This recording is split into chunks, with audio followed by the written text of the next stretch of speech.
The Post Office is planning to close and franchise 37 Crown offices with the loss of 300 jobs and 127 specialist roles, according to the Communication Workers Union.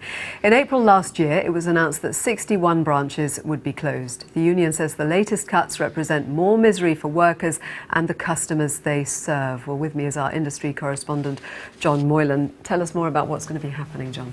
So nothing official from Post Office yet, but the union is telling us that at 10 o'clock this morning, staff at post offices were told that, as you say, 37 of these really big Crown post offices, which you find in city centres and town centres, are going to be closed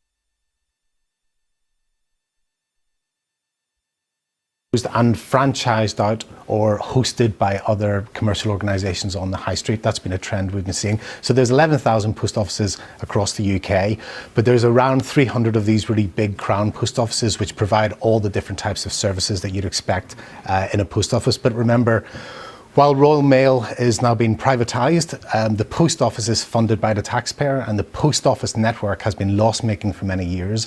And so it's been undergoing a programme of modernisation and cost-cutting in order to try and reduce the burden on the taxpayer. And as part of that, they've been closing some of these big offices and putting them into other retailers like WH Smith's, for example.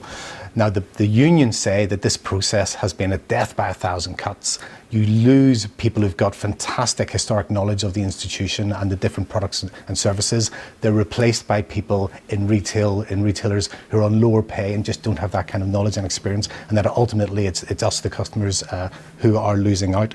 Last year, Post Office sought to close, as you say, something between 60 and 70 of these Crown post offices and franchise them out. Before Christmas, there was a strike by post office workers in the run-up to Christmas over this and over other issues like pension changes. But the union today saying that 37 more are to go this year. So potentially more strike action looming. Well, the union has put out a very strong statement today saying that it will not stand back while the post office cuts hundreds of jobs and is put on a path to manage decline. So absolutely. But as I say, we await confirmation from the post office itself on what it's planning to do. Thank you, John.